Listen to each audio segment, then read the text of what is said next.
doesn't look the best of habitats, does it? Or the most exciting of habitats, but it has something very exciting in it, at least as far as I'm concerned. I've just found Nottinghamshire's second record of the harvestman Dicranopalpus larvatus. Now, I'm especially pleased at finding the second record because I found Nottinghamshire's first record for Dicranopalpus larvatus back here at this very spot in April of last year, 2023. And Dicranopalpus larvatus, how long it's been in the UK we don't know, but not the UK's first record, I believe, was in 2020. So this is very much a species on the move, or has it been under recorded? But I found 3 today so far. Also, I found a selection of other species, another Dicranopalpus and a Pileocanastrini. Not a bad half hour's work.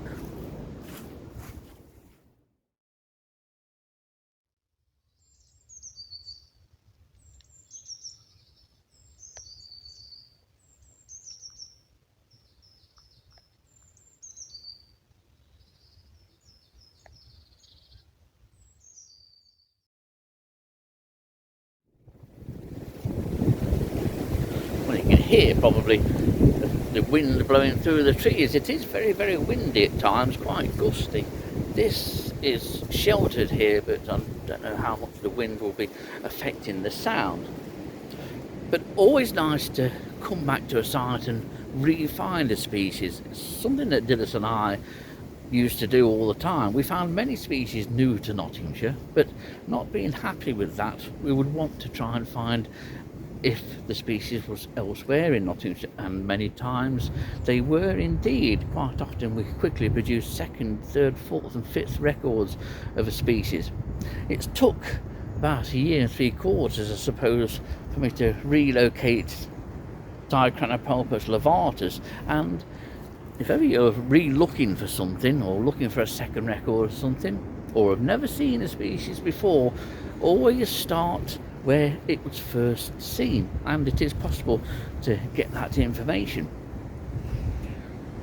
The 3 larvatus that I've found were within a few feet of the one in April 2023, and say I've ended up finding 3 species of harvestmen altogether with Dicranopalpus ramosus and also a Pileocanastrini. If I spent a little while sifting and shoveling around, I could probably add Paralygalophus agrestis and Nemestoma bimaculatum, which are also here.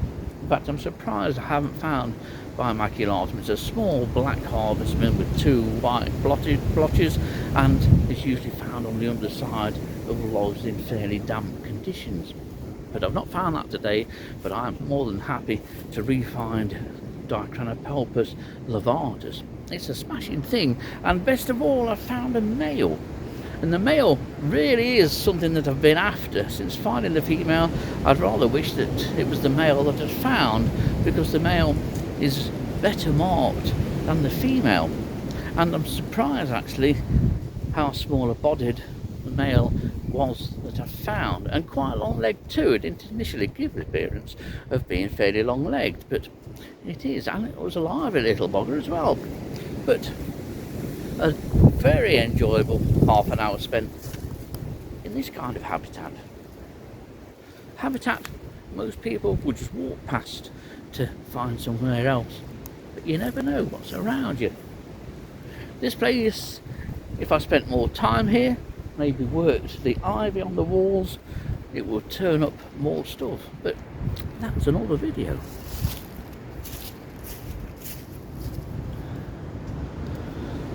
It's always nice when a plan comes to fruition, and on a very windy day here at Woodthorpe Park, that fruition has been borne out. Back in April 2023, I discovered Dicranopalpus larvatus, new to Nottinghamshire, on this very spot.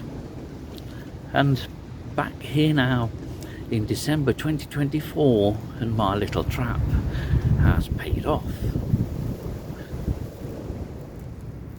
And here's my little trap. I know it's paid off because I've just had a look underneath it. But I've come back here today to look for a second specimen of Dicranopalpus larvatus, and we have one.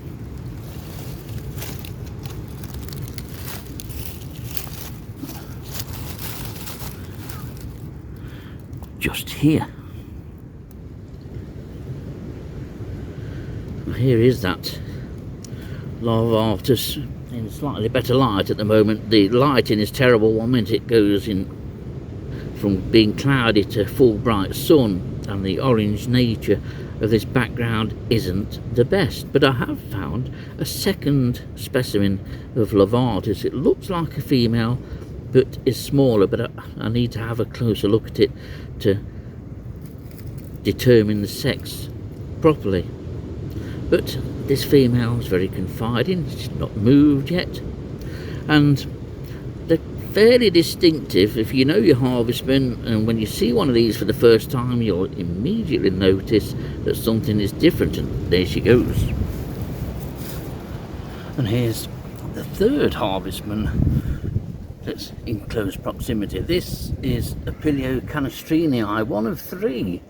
I've been seeing the odd canistrini out and about on the travels. In fact, I saw one only a couple of days ago in Market Warsaw, and they can survive into the new year. But to see three in close proximity here, one does seem to have gone wandering, is unusual. Very nice and relatively easy species to identify, long-legged, but it's the orange trochanthers, which is the joint where the legs join the body, and they're always orange in Apilio canistrini, and most specimens have quite an amount of orange on, such as this particular one here. Very attractive harvestman, and say another invasive species. Whether this one is pushing out Apilio peritinus is difficult to say, but it may well be having an effect more than Dicranopalpus ramosus appears to be, at least based on what I've seen and what Dillis and I used to see. Well, here's that Dicranopalpus ramosus that I was mentioning. This one is certainly minus one leg on one side and what looks to be two legs on the other side.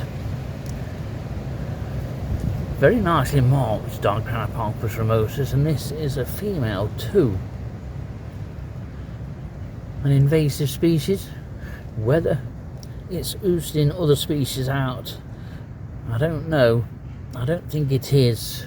Apilio peritinus is one species that's the most likely to be affected, but I think that Apilio peritinus is holding its own against this particular species. Nice to be able to find invertebrates in the middle of December.